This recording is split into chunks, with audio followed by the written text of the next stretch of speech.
Hola, ¿qué tal? Somos Alex Rosas y Daniel Gregorio. Nosotros somos profesores del Estudio de Piano 1827 y fundadores del mismo. El día de hoy traemos un programa enfocado en un aspecto musical que nosotros consideramos de suma importancia, que sería la lectura a primera vista. Para esto tenemos un invitado especial que es un pianista acompañante de muy alto nivel. Conózcanlo.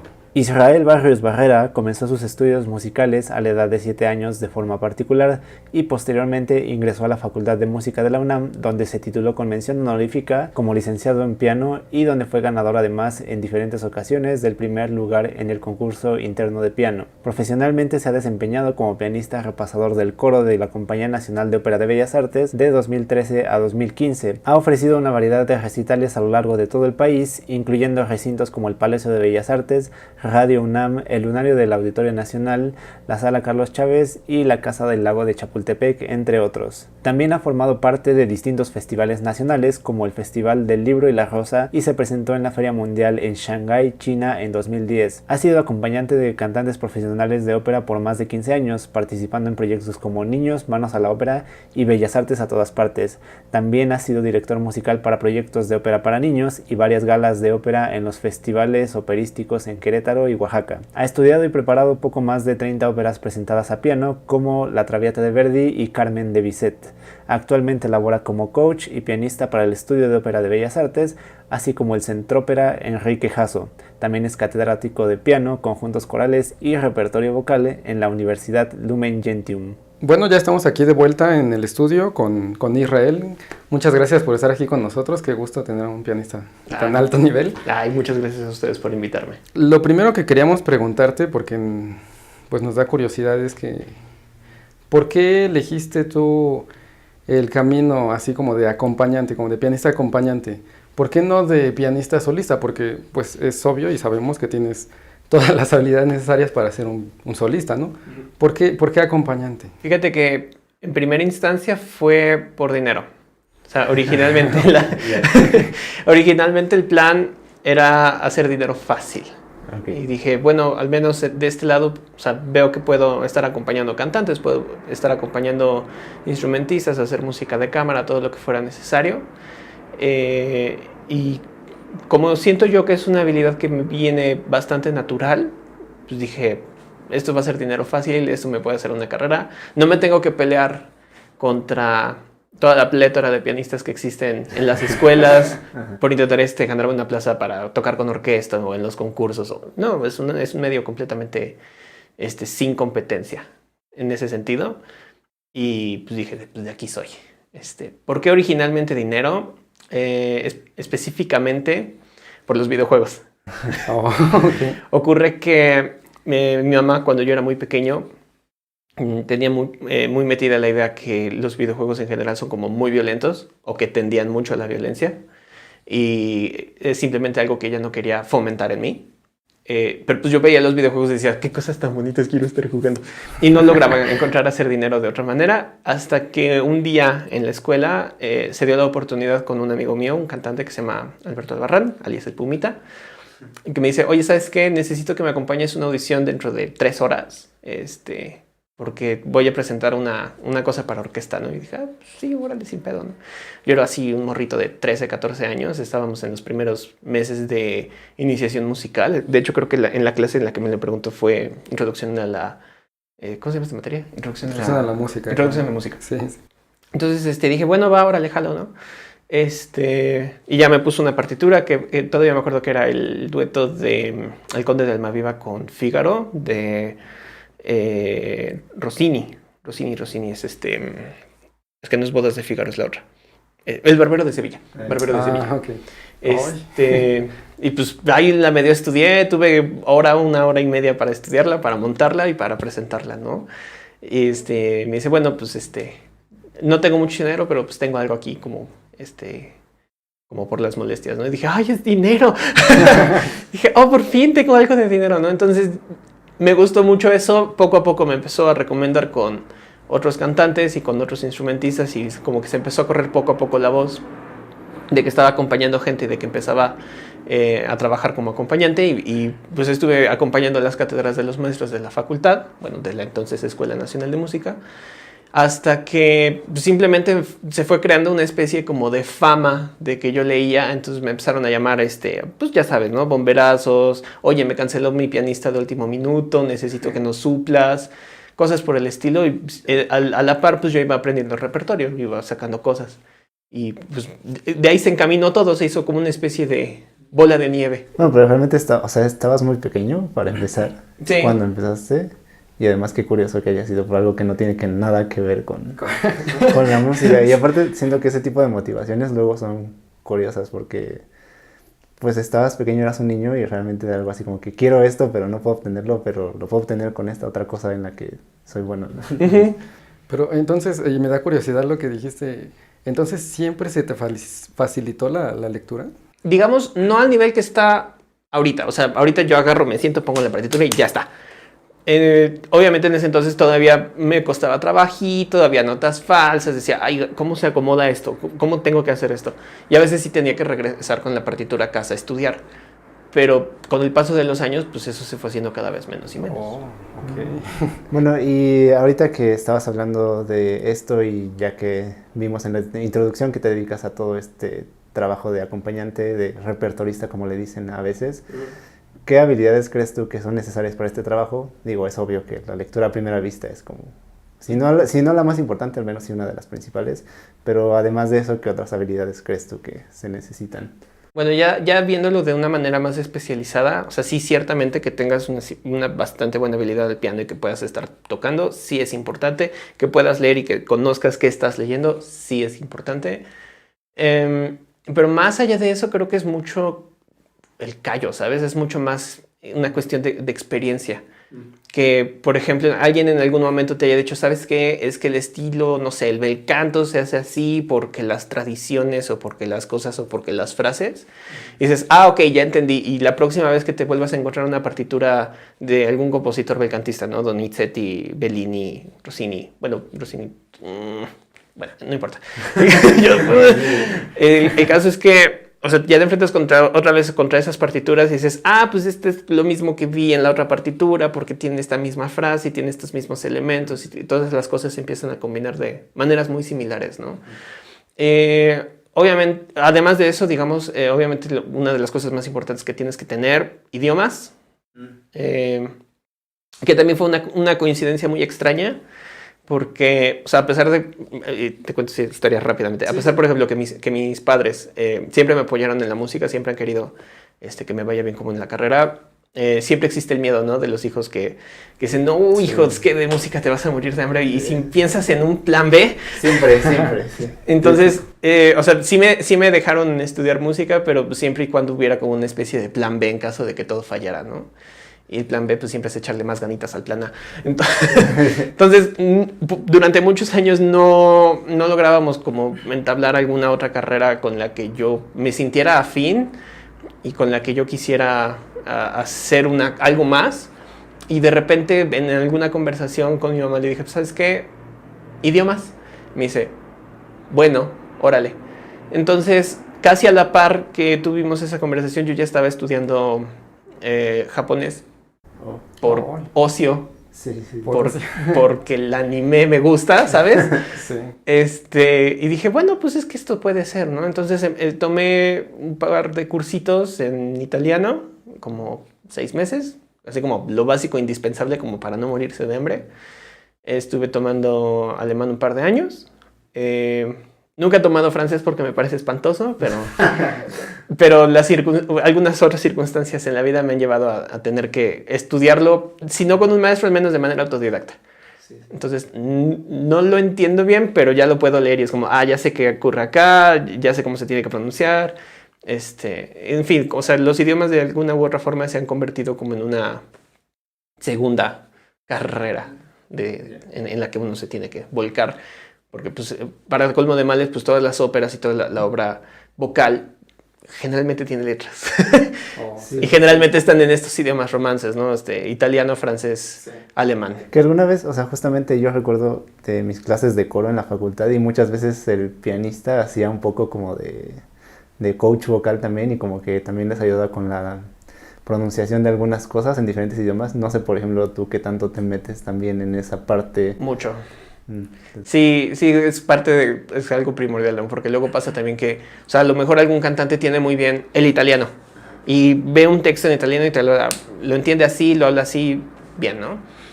Pero llegas con una partitura en alemán y dicen, uy, es que nunca he estudiado alemán. Y si tú tampoco, es como, híjole, pues ¿cómo le hacemos, no? Entonces, a lo mejor, a lo mejor sin necesariamente conocer el idioma a fondo, pero sí saberse todas las reglas de pronunciación. Entender, por ejemplo, toda la estructura del alfabeto fonético internacional, saber cómo funcionan las tablas del AFI, o bueno, el IPA en sus siglas en inglés.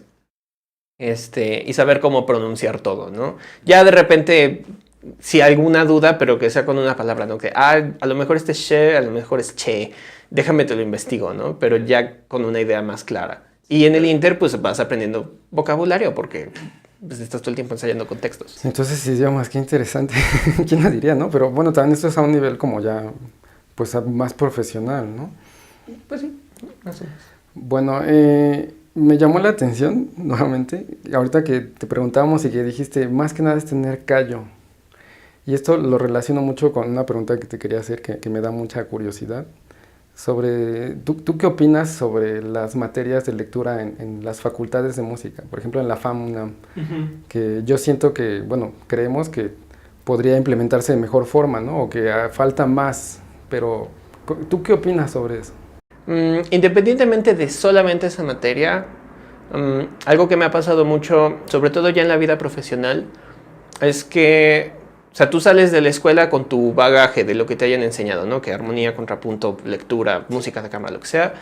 Llegas a empezar a trabajar en altos vuelos, ¿no? Bellas artes, en óperas de los estados, proyectos ya grandes nacionales, y te das de topes contra la pared porque dices, chin, no fue suficiente. Sí. No, o sea, sí te enseñan las bases, pero nunca es suficiente como para poderte desenvolver profesionalmente en alguno de esos puestos. Y pues uno tiene que empezarlo a compensar estudiando por fuera con maestros particulares o hacer muchísimos trabajos por fuera, o ponerse a leer libros de cómo leer, cómo estudiar, cómo tiene que ser la armonía estructurada. Entonces te pones a leer, no sé, los tomos de Schoenberg, los tomos de Prout, cosas por el estilo, ¿no? Entonces, una parte de mí sí cree que hay un pequeño fallo en las escuelas, ciertamente, pero creo que en realidad mucho de lo que falta son dos cosas. Uno, que exista un plan de estudios que sea útil para la vida profesional de los artistas. Eso, sí. Y otro, que las materias que se den dentro de este plan estén dadas con una cierta metodología. No estoy en contra, por ejemplo, de lo que ocurre de la libre cátedra, pero muchas veces los maestros a veces abusan de la libre cátedra. Yo creo que es un problema, y de hecho me acuerdo mucho, hicimos un ejercicio justo en la materia de seminario de titulación, justo hablando de qué nos gustaba y qué no de la escuela, y sí, creo que era de los puntos así principales en que todos decíamos, es que sí entendemos la libertad de cátedra, pero luego los criterios de evaluación son bien diferentes, los criterios son muy abstractos. Sí, aparte a veces parecen hasta arbitrarios, incluso también sí. El nivel que tienen los maestros en la facultad, a veces hay unos que están acá y otros que están acá, y cómo vas a pretender que los alumnos tengan un mismo nivel y que sea un nivel que les ayude a desarrollarse en el mundo profesional, si los mismos maestros pues tampoco lo tienen muchas veces y no está estandarizado tampoco el nivel que tienen, ¿no? Sí, pues creo que son básicamente esos dos fallos, y claro, o sea, cuando los unes se ven reflejados en todas las materias, desde piano hasta música de cámara hasta lectura a primera vista. Entonces sí aplica esto que dicen la mayoría de los maestros o los que se dedican a leer, que aprender a leer solo se aprende leyendo. Pues sí, ahora sí que caminante, solo es ese camino al andar. es la misma ideología. O sea, solo aprendes haciendo algo, haciéndolo y echando a perder. Echando a perder se aprende. Echando a perder se aprende. Hasta que aprendes y dices, ya aprendí a leer, genial. Bueno, y en todo este tiempo que has estado de acompañante, sabemos que tu nivel de lectura es muy bueno, sabemos que técnicamente eres muy bueno también, pero ¿alguna vez te han puesto en una situación, o mejor dicho, ¿Recuerdas cuál es la situación en que te sentiste en mayores aprietos? Así que dijeras, me pusieron a leer algo y de verdad sí sufrí. ¿Qué sufriste? Es que hay varias. Ok. Recuerdo particularmente de los primeros días que yo estaba trabajando ya de manera profesional. Mi nivel de lectura todavía no era tan bueno, pero ya me defendía bastante bien. Y alguien en algún momento dio mi número para que supliera una plaza en Bellas Artes. O sea, fue el primer día de trabajo en el coro de ópera, en el Palacio de Bellas Artes. Sucede que había un pianista que tenía la plaza y había pedido permiso para irse a estudiar afuera, pero ya en ese entonces se corría el rumor de que no iba a regresar y ya llevaba 2 años fuera y no renunciaba y no abrían la plaza. Pasaban muchas cosas ahí en medio. Y cuando llegué me dicen, no, pues es que ya desfilaron por aquí al menos otros 4 o 5 pianistas. El que más duró fueron 7 meses. Buena suerte. Y dije, chale, ok. La primera vez que me llamaron, yo les dije, pues es que estoy ocupado, no puedo ir, bye. O sea, literal, me llaman del Palacio de Bellas Artes así de, ¿quieres trabajar en Bellas Artes con el coro de ópera? Y yo, no, gracias. Bye. Me llaman 2 semanas después y otra vez la misma. Y yo así de, pues es que estoy ocupado, estoy haciendo estas cosas y me estoy titulando y estoy así, asado, ¿no? Me dicen, ¿a qué hora te desocupas el jueves? Yo, pues acabo mi clase de piano como a las 6. Ok, te espero aquí a las 7. ¡Paz! Y que me cuelgan, ¿no? Yo así de, X, voy. Llegué, me presenté con el jefe de personal. Me dice, a ver, vente. Llama al director en turno, que también fue pianista en su momento del Palacio de Bellas Artes. Y me dice, a ver, ahí están tus partituras, ¿no? Requiem de Verdi y Turandot de Puccini. El primer coro del primer acto, uno de los pasajes rápidos, uno de los pasajes difíciles. Vas. Yo, ¿ya sí? ¿Cómo va? Pues vas. Bueno, y ya empecé a tocar, ¿no? El do, re, re, ña, turandot, uno de los pasajes del coro, ¿no? Y se quedan viendo y dicen, pues puede funcionar, ¿no? Me dan las partituras, empiezas el lunes, dentro de 10 días. Wow. No es el lunes, sino al siguiente lunes. Yo así de, chale. Bueno, pues está bien, ¿no? Y me acuerdo que pues, o sea, te digo, tenía buena lectura, pero no era tan buena. Y fueron 10 días y decía, ay, güey, son 500 páginas. Tengo que estudiar 500 páginas de óperas y de coros en 10 días. Y encima tenía mi titulación, ¿no? La primera vez que metí los papeles a la titulación, porque esa titulación la perdí. Larga historia. X. El caso es que voy, me presento. El Requiem de Verdi sí lo logré resolver bastante bien. Ensayamos 4 o 5 días esa cosa. Y fue así de, ok, pues esta ya la tengo, no hay tanto problema. Turandot de Puccini no la pude estudiar tan bien. Llegué al ensayo y pues este viejito, súper chirrisco, me hizo la vida imposible. O sea, en vez de corregir al coro, se la pasaba corrigiéndome a mí, ¿no? Yo así, espérame, o sea, es la primera vez que leo esto, ¿no? Y no sé cómo va, no sé a qué suena la música, no me dio tiempo ni de escuchar la ópera. Total que, o sea, me empecé a poner muy nervioso, empecé a temblar y así como a sacopia de nervios tienes que sacar, ¿no? Acabé ese ensayo, fue así de las peores cosas que he sentido en la vida y no me lo dijeron como tal, pero sí me dieron a entender que tenía ese fin de semana para resolverlo. Y que si el lunes no estaba bien, pues que probablemente iban a considerar a alguien más, ¿no? O sea, o que de plano ni me presentara. Qué pesado. Chale, qué mala onda. Qué rudo. Y dije, bueno, va, órale. Y todavía me di el lujo de el sábado no hacer absolutamente nada, porque dije, no estoy en condición, no estoy mentalmente preparado. La mitad del domingo no hice nada, porque dije, no quiero. Okay. Me acuerdo muy bien que el domingo a las 4 o 5 de la tarde abrí la partitura de la página 1 y dije, vamos a estudiar esto bien. He de haber acabado 10, 11 de la noche, pero yo tenía toda la ópera en dedos, ¿no? Si no perfecta, al menos bien armada, ¿no? O sea, no todas las notas que están escritas en las reducciones, pero ya tenía como una muy buena idea, ¿no?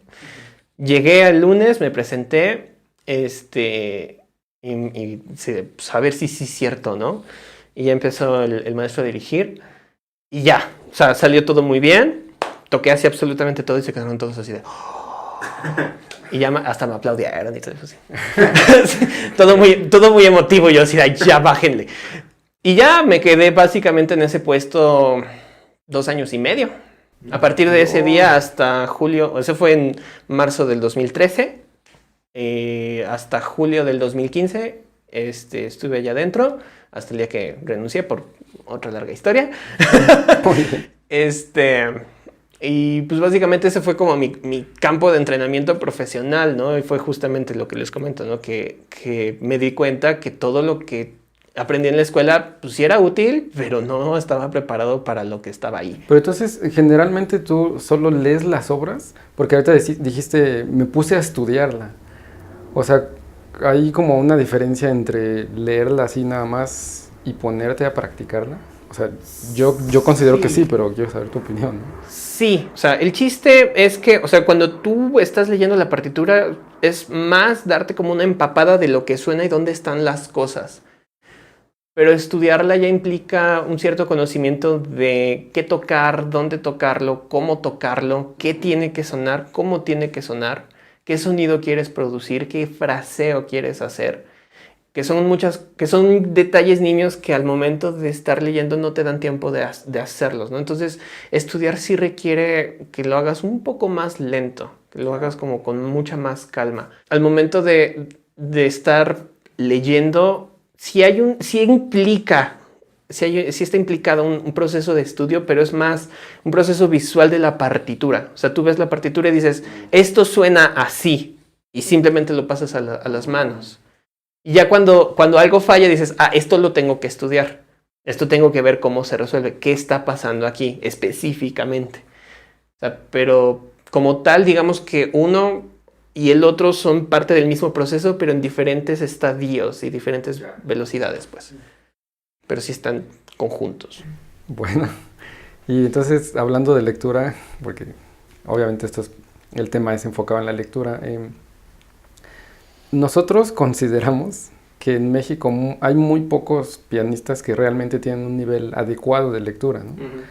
¿Tú qué opinas sobre esta situación en México en particular? Alguna vez, por ejemplo, justo la maestra Edith Ruiz, que da lectura en la facultad, nos dijo una cosa así como, en todo México hay 4 buenos acompañantes. Sí.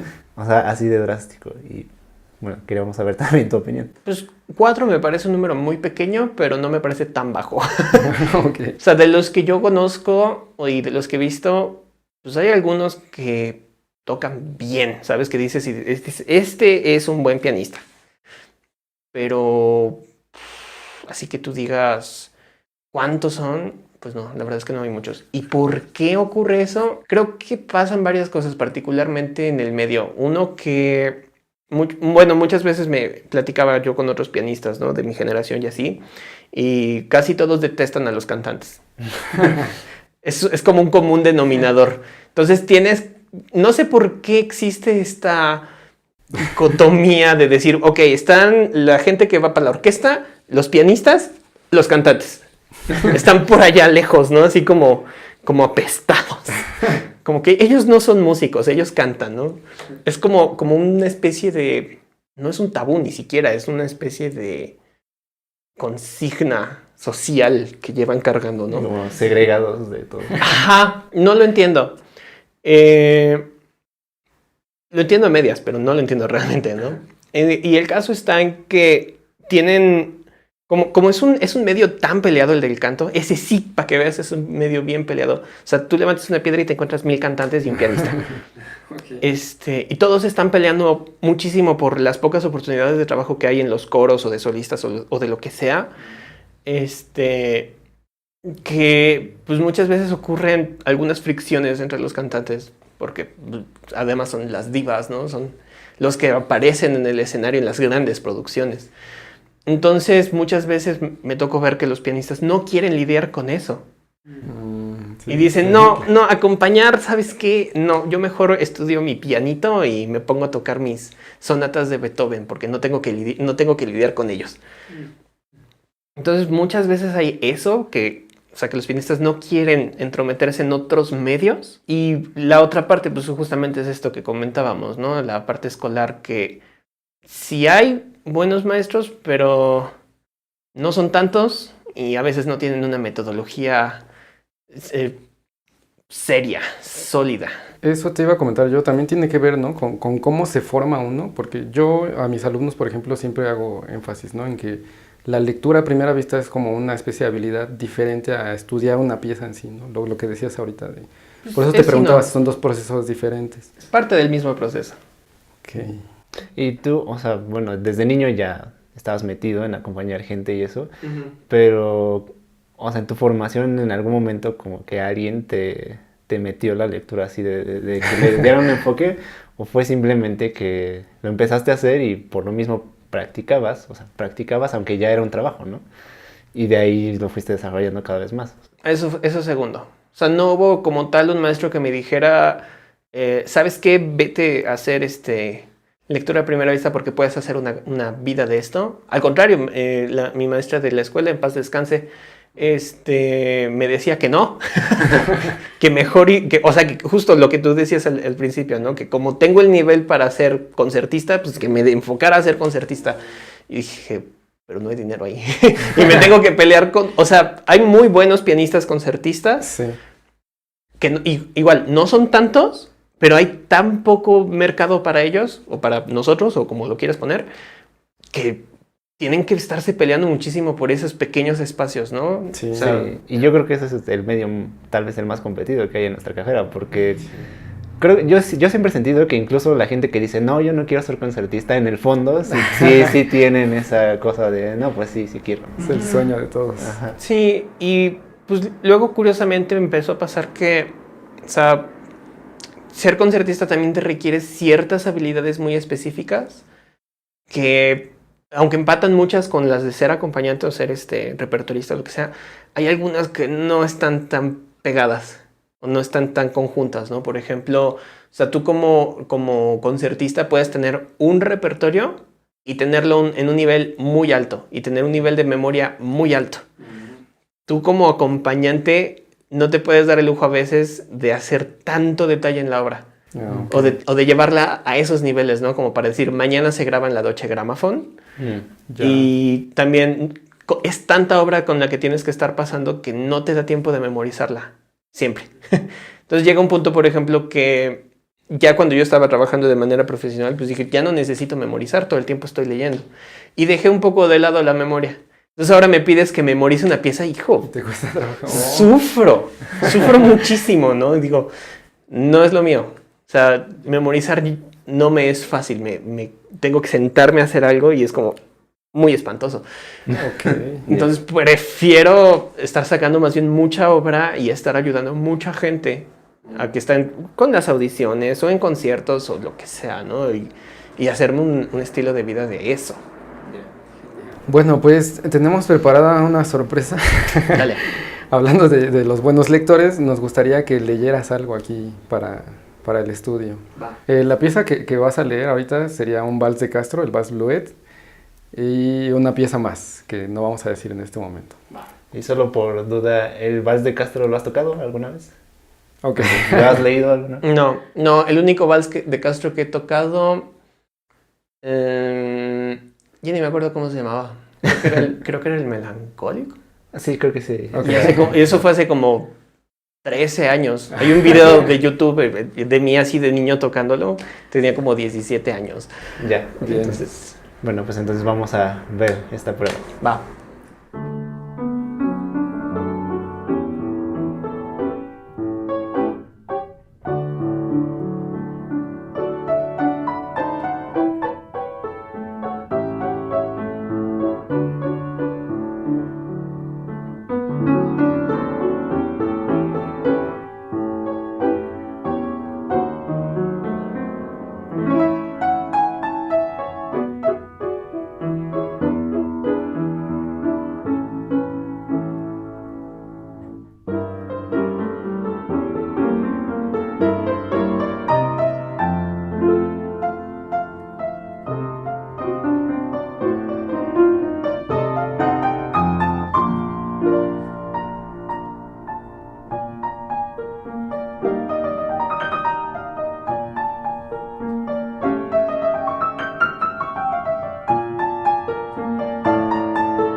Ok, bueno, pues ya estamos de regreso aquí después de esta prueba de lectura a primera vista. Y a mí me gustaría hablar de algo muy específico y de algo que tiene que ver con tu trabajo en el Estudio de Ópera de Bellas Artes. Creo que en el medio musical luego pasa mucho, y ya justo también medio lo mencionaste tú con esto de los cantantes. A veces los músicos y sobre todo la gente que llega como muy alto pueden ser un poco pues hostiles. A veces hay mucho esta cosa como de usar un lenguaje medio agresivo. De repente por ahí ha habido historias de directores que tratan a sus músicos de la patada. Mi pregunta, y lo que quería un poco de lo que nos hablaras, era de cómo ha sido tu experiencia en el medio, si te ha tocado lidiar con esto, que ya vimos que sí. Si nos pudieras contar algunas anécdotas. Okay. Y también, ¿cuál es tu opinión? Porque mucha gente luego dice, o yo lo he visto cuando han salido estas controversias, dicen como, bueno, es que sí, tratan de la patada a todo el mundo, pero es que son unos genios y son los músicos, los mejores músicos, y pues por eso vale la pena. Y es que casi la juventud de ahora no tiene disciplina y es que necesitan que los expriman y así. Sí, entiendo por dónde vas. Y a mí la verdad a veces es como, yo soy de la idea de que por mucho que seas el mejor en lo que sea y que tengas a alguien a tu cuidado, como alguien a quien estás enseñando o con quien estás trabajando más aún, yo pensaba como, bueno, si tú eres director y de plano sientes que tus músicos no la hacen, pues entonces cógelos y ya, pero no los tratas con groserías, con agresiones, con hostilidades. Claro. Entonces, bueno, pues, ¿cuál es tu opinión sobre todo esto? ¿Cómo ha sido tu experiencia? Ok, bueno, a mí me ha tocado un poco de todo. Desde directores que vienen de otros países, uno particularmente de ellos que recuerdo con mucho cariño, que fue director del Choral Society of New York como por 20, no me acuerdo si fueron 25 o 30 años. Estuvo viviendo un tiempo en San Miguel de Allende y lo estuvieron invitando a algunas temporadas en Bellas Artes, yo lo conocí ahí. También estuvo dirigiendo creo que el Coro Filarmónico de Seúl, y ya, es lo que me acuerdo. Él se llama Jack Goodwin y yo creo que a él lo tengo como en un muy alto lugar porque es muy amable, es muy genial, sabe absolutamente todo.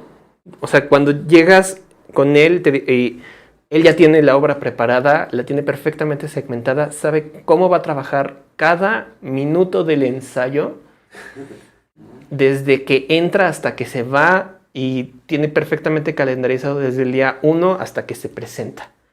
Entonces, por ejemplo, me doy de topes de repente con gente que es así de profesional y que además son lindas personas y son amables y siempre te están sonriendo y tienen un trato muy cordial.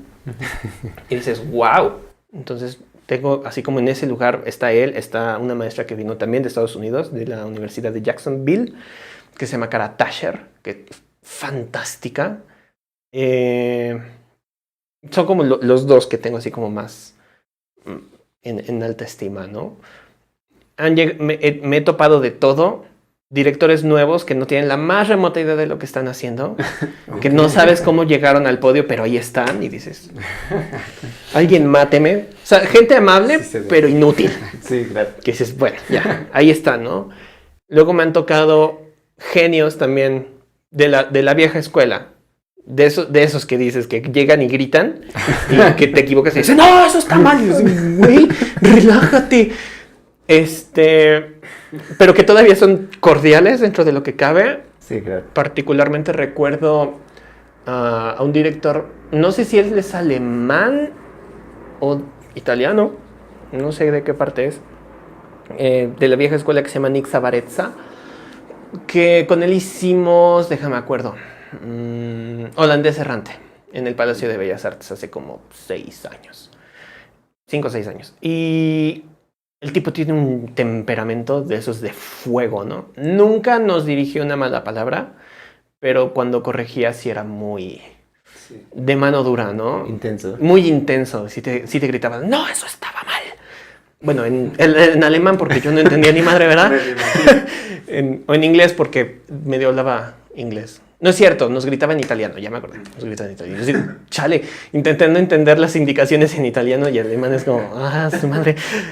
Y digo, a mí no me hizo tanto la vida de cuadritos ahí, pero sí me daba como el miedito, ¿no? Y claro, luego Y luego están los últimos, que dices, este cuate no se sabe la obra, ya no puede trabajar en el estado en el que está, y son así déspotas, groseros, que dices, hijo, ¿por qué estoy aquí? Alguien máteme, por favor. O sea, de plano.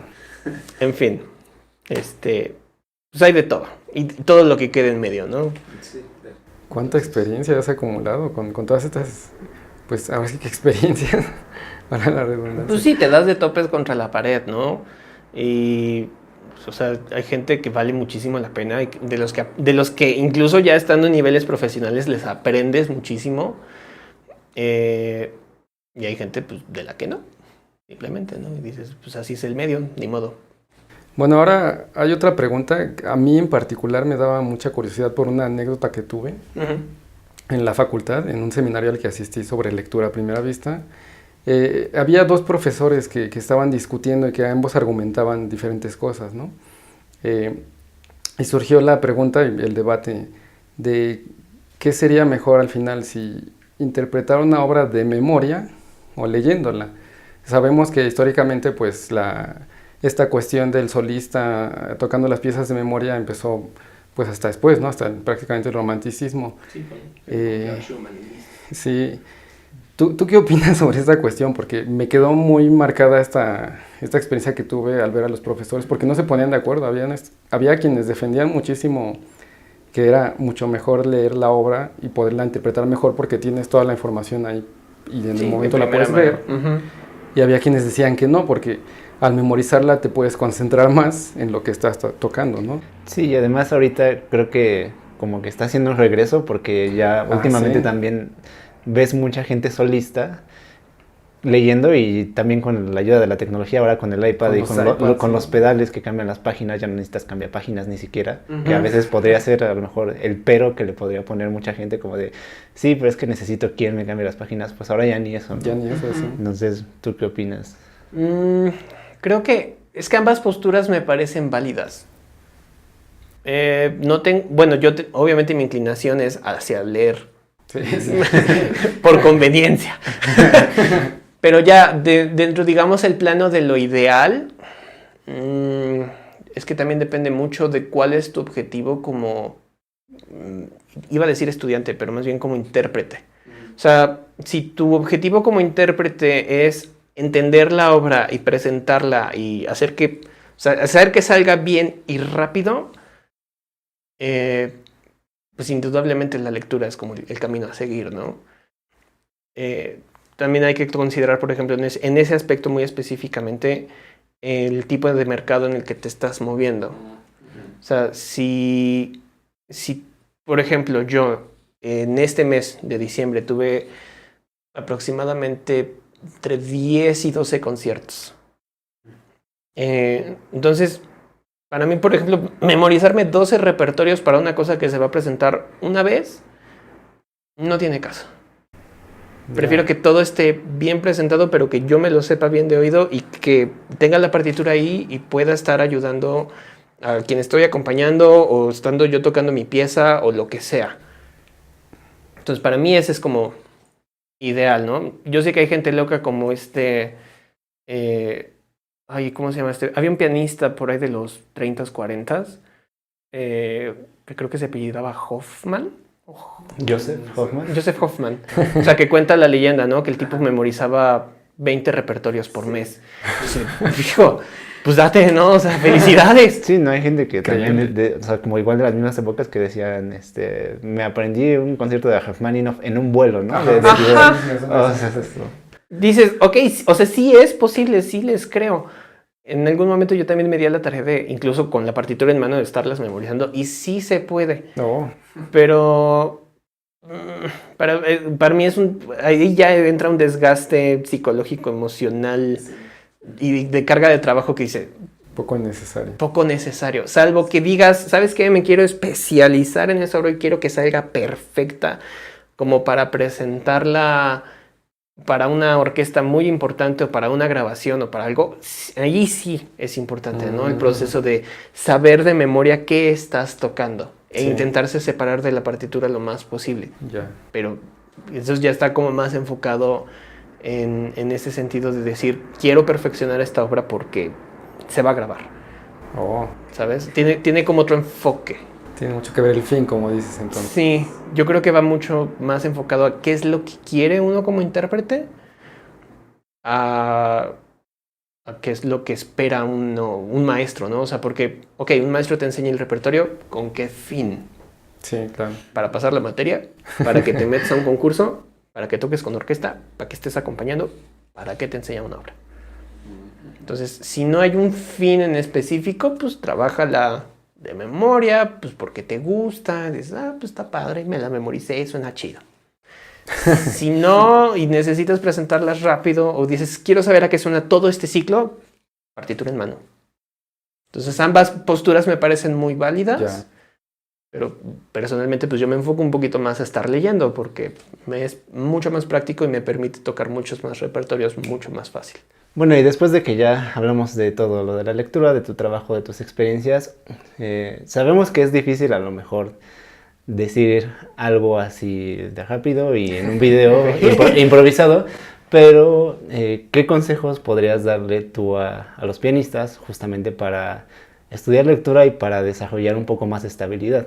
Ok, básicamente dos cosas. La primera es que estudien toda la parte teórica de manera muy a profundidad. O sea, que si entienden perfectamente bien lo que están leyendo, va a ser mucho más fácil leerlo. Es decir, que sepan analizar armónicamente, melódicamente, en contrapunto, en forma, en el análisis estructural. O sea, que entiendan la obra de solo verla. Claro. Por un lado. Y por otro lado, con la parte práctica, que es que se pongan a leer muchísimas partituras. Porque muchas veces pasa que, uno entiende la partitura, sabe que está viendo, pero no lo puede tocar, porque dices, mis manos son torpes, entonces tienen que trabajar la parte de coordinación motriz. Entonces que se pongan a leer, ahí sí, fíjate, yo que estoy tan en contra de los métodos de estudio, pero que agarren los Czernys, el Hanon, el Meyerbeer, el Pishna y todas esas cochinadas para leer, poner, aventar, el que sigue, y el que sigue, y el que sigue, y el que sigue, para aprender a desarrollar rápido. Ahorita que mencionas eso, tú dime si estoy mal. ¿Es adecuado que lean, por ejemplo, algo que esté abajo de su nivel interpretativo? Porque a mí me han mencionado sus maestros, pero no sé qué tan correctos. Es que ya nos estamos metiendo como otro gran tema, pero intento reducir a en los términos más simples posibles. Yo no estoy muy de acuerdo, primero, en la terminología de decir algo es más fácil o más difícil. Porque incluso tocar el Ana Magdalena bien es difícil. Okay. Hacerlo bien. Sí, claro. Lo mismo va, por ejemplo, que siempre nos ponen, ¿no? Las cosas estas a 2 voces y 3 voces, las invenciones. Sí. O sea, y hay unas que son verdaderamente endiabladas para los estudiantes. Entonces, hacer esas cosas bien es difícil. Yo recuerdo, por ejemplo, rápidamente, así como haciendo la anécdota, ya cuando estaba yo tocando mi repertorio de titulación, que mi maestra rusa me puso una pieza de... ¿cómo se llama? The Earl of Salisbury, de John Dowland. Sí, es Dowland. Es Dowland, ¿no? Sí, es Dowland. Una pavana muy sencilla, puras notas así en quesitos, ¿no? ¿Vieras qué cosa tan difícil? O sea, hacer que sonara bien y que los planos se separaran y... O sea, poner piezas que son más fáciles, pero para hacerlas así que suenen de disco, eso las hace difíciles. Y eso vale la pena. O sea, si ya tienes a alguien que está tocando conciertos de Prokofiev, ponerle de repente una cosita así chiquita, fácil, vale la pena. Y por el contrario, si tienes a alguien que no está tocando mucho y ponerle una obra un poco más difícil, también vale la pena, en el sentido de que lo forzas a estudiar un poco más, de que tiene que utilizar todo su cerebro, ¿no? Para poder tocar algo. O sea, sí es bueno entonces intentar leer algo más difícil. Sí, en ambos sentidos funciona. O sea, leer algo más fácil para aprender a sonorizar correctamente al piano y leer algo mucho más difícil para aprender a desarrollar un estudio sólido. Lo preguntaba precisamente porque, mencionando esto de que decíamos hace rato, de que aprender solo se aprende leyendo. Ok, sí, pero yo, por ejemplo, a mí en mi época de estudiante tenía mucha duda de qué leer, ¿no? No sabía por dónde empezar o qué métodos tomar o qué podía leer, porque efectivamente sentía algo muy difícil y decía, no, esto no, mejor algo más fácil. No, pero las dos cosas. O sea, te digo, algo difícil para aprender a estudiarlo y algo fácil para aprender a ponerlo rápido. Para aprender a sonorizarlo. Bueno, pues muchísimas gracias por haber estado aquí con nosotros, por compartirnos tanto de tus experiencias y tu sabiduría, porque sabemos que eres un pianista de muy alto nivel, un lector de primera. Y bueno, si quieres compartir tus redes o algo para que la gente también te siga, te conozcan. Ok, pueden buscarme en Facebook por mi nombre, Israel Barrios Barrera, y en YouTube no he subido mucho material, pero prometo estar subiendo más material prontamente, como Piano Caníbal, es una sola palabra y con V. Bueno, pues nuevamente muchas gracias y por haberse quedado hasta el final del video. Les recordamos que se pueden suscribir a nuestro canal para disfrutar de todo el contenido que subiremos próximamente y no olviden darle clic a la campanita para seguir notificándose de todo nuestro contenido. Hasta la próxima.